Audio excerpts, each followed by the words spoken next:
समय के साथ धर्म, आध्यात्म, विज्ञान आदि सभी क्षेत्रों में अत्यंत विकास हुआ है। यह विकास योग के क्षेत्र में भी हुआ है। आदिकाल में योग केवल ध्यान के लिए कहा जाता था। फिर मानव विकास क्रम में प्राणायाम की जरूरत पड़ी, इसे भी योग कहा गया। वर्तमान समय में आसनों को भी योग कहा जाता है। ऋषि पतंजलि द्वारा वर्णित योग सूत्र में 84 आसनों का वर्णन किया गया। समय के साथ इसमें कई योग मुद्राएं, कई प्राणायाम व कई अन्य क्रियाएं जुड़ती चली गईं। आधुनिक काल में कई व्यायाम को भी योग का रूप दे दिया गया है। उन्हीं में से एक है द्विचक्रिकासन, जो कि पाद संचलनासन योग विधि का ही आधुनिक रूप है। आज हम आपको द्विचक्रिकासन योग क्रिया विधि के बारे में विस्तृत रूप से बताने जा रहे हैं, जिसका नियमित अभ्यास आपको अनगिनत लाभ दे सकता है। द्विचक्रिकासन करने के लिए सबसे पहले जमीन पर मैट बिछाएं और उस पर पीठ के बल लेट जाएं। अब सामान्य श्वास गति रखते हुए इस तरह से दोनों पैरों को उठाते हुए आभासी रूप से साइकिल चलाएं। ठीक जिस तरह से आप साइकिल में पैडल पर पैर घुमाते हैं, ठीक उसी तरह से अपने पैरों को चलाएं। तब तक चलाएं जब तक आप थक न जाएं। थकान आने पर दोनों पैरों को पुनः शवासन की स्थिति में ले आएं और अब इसी प्रक्रिया को उल्टी गति में करें, अर्थात अब पैरों को विपरीत दिशा में घुमाएं। इसे भी जब तक न थक जाएं तब तक करें। सीधा और उल्टा एक एक बार कर लेने को एक चक्र माने। केवल इस विधि का अभ्यास कर रहे हैं तो इसे 5 चक्र तक करें। अन्य विधियों के साथ इसे 1 चक्र करना पर्याप्त होगा। द्विचक्रिकासन करते समय जिन लोगों को ध्यान लगाना आता है वे स्वाधिष्ठान चक्र पर अपना ध्यान लगाएं, तथा जिन्हें ध्यान लगाना नहीं आता वे पैरों की गति पर या जहां भी शरीर में तनाव या खिंचाव हो रहा है अपने ध्यान को वहां रखें। द्विचक्रिकासन करने के पश्चात विश्राम अवश्य करें। कुल किए गए अभ्यास के समय का 20% समय विश्राम को दें। योगाभ्यास कर लेने पर इस तरह से शवासन लेटकर करें, जिसमें इस योग को करने में जिन मांसपेशियों को खिंचाव व तनाव मिलता है वे पूर्ण विश्राम की स्थिति में शीघ्रता से आती हैं।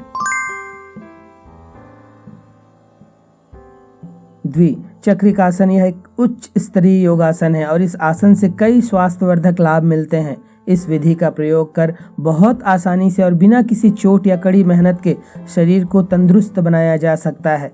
मोटापा घटाने में मददगार, बड़े पेट को सुडौल बनाता है, कब्ज की समस्या दूर होती है, कमर दर्द में आराम मिलता है। यह योग मुद्रा भी पीठ, कूल्हों और जांघों को शक्ति प्रदान कर सकती है और ब्लड सर्कुलेशन में सुधार लाती है।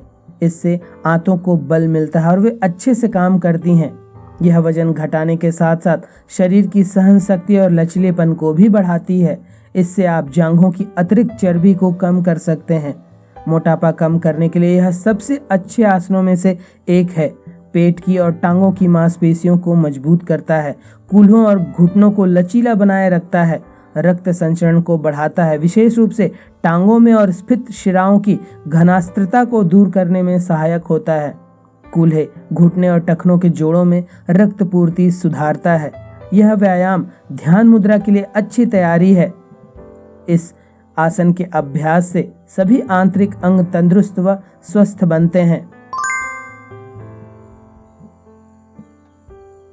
द्विचक्रिकासन संस्कृत के शब्दों से मिलकर बना है, जिसमें द्वि का अर्थ 2 से है, चक्र अर्थात पहिया, आसन से अभिप्राय शरीर की मुद्रा या स्थिति से है। द्विचक्र वाहिनी साइकिल को भी कहा जाता है। चूंकि इस यौगिक क्रिया में आभासी रूप से साइकिल चलाया जाता है, इसलिए इसे द्विचक्रिकासन कहते हैं। इसे पाद संचलनासन का आधुनिक रूप माना जाता है। पाद से अभिप्राय पैर से है तथा संचलन का मतलब चलाने से है। अंग्रेजी में इसे साइक्लिंग योगा पोज कहते हैं। द्विचक्रिकासन से प्रथम 3 चक्र, खास तौर पर स्वाधिष्ठान चक्र उत्तेजित होता है। यह शरीर को आंतरिक संतुलन और मजबूती प्रदान करता है। इस आसन के अभ्यास से अनाहत, स्वाधिष्ठान, मूलाधार व मणिपुर चक्र शुद्ध, संतुलित व सक्रिय होते हैं तथा अभ्यासी को इन चक्रों से संबंधित सभी लाभ मिलते हैं। जब इसका अभ्यास किया जाता है तो चक्र संतुलित होते हैं और हमारी प्रणाली को शारीरिक और भावनात्मक दोनों ही तरह से एक स्थिर, संतुलित तरीके से कार्य करने में सक्षम बनाते हैं। अभ्यास के साथ साथ मुद्रा, ध्यान और श्वास के व्यायाम अर्थात प्राणायाम से इन चक्रों को खोलने में मदद मिलती है, जिसका हमारे शरीर, मन और आत्मा पर सकारात्मक और तीव्र प्रभाव हो सकता है। घुटनों में दर्द होने पर द्विचक्रिकासन का अभ्यास करने से बचें। नितंब के गंभीर रोगी इसके अभ्यास से बचें। कमर में गंभीर दर्द होने की दशा में इसके अभ्यास से परहेज करें। उच्च रक्तचाप व हृदय के गंभीर रोगी धीमी गति से व सावधानी पूर्वक इसका अभ्यास करें। पैरों में कोई दिक्कत हो तो इस आसन को नहीं करना चाहिए। गर्भवती महिलाओं के लिए भी द्विचक्रिकासन उपयुक्त नहीं है। जिन लोगों की पिछले 1 वर्ष में कोई शल्य चिकित्सा हुई हो, विशेषकर पेट की, वे भी इसको करने से बचें। उच्च ज्वर की दशा हो, शरीर अत्यंत दुर्बल या कमजोर हो या किसी गंभीर बीमारी से ग्रस्त हो तो उस दशा में भी इसका अभ्यास न करें। द्विचक्रिकासन योग विज्ञान का एक बहुत अच्छा आसन है। योग करते समय सुरक्षित रहने के लिए इसका सही तरीके से अभ्यास किया जाना आवश्यक है। द्विचक्रिकासन को करने से सेहत को कई तरीकों से लाभ मिलता है, लेकिन इसके दौरान बरतने वाली सावधानियों को भी समझना चाहिए। अगर आप इस योगासन का अभ्यास पहली बार करने जा रहे हैं तो विशेषज्ञ की निगरानी में करें। तो यह था द्विचक्रिकासन या पाद संचलनासन या साइक्लिंग योगा पोज करने की विधि, इसके लाभ व इसे करने में बरती जाने वाली सावधानियां।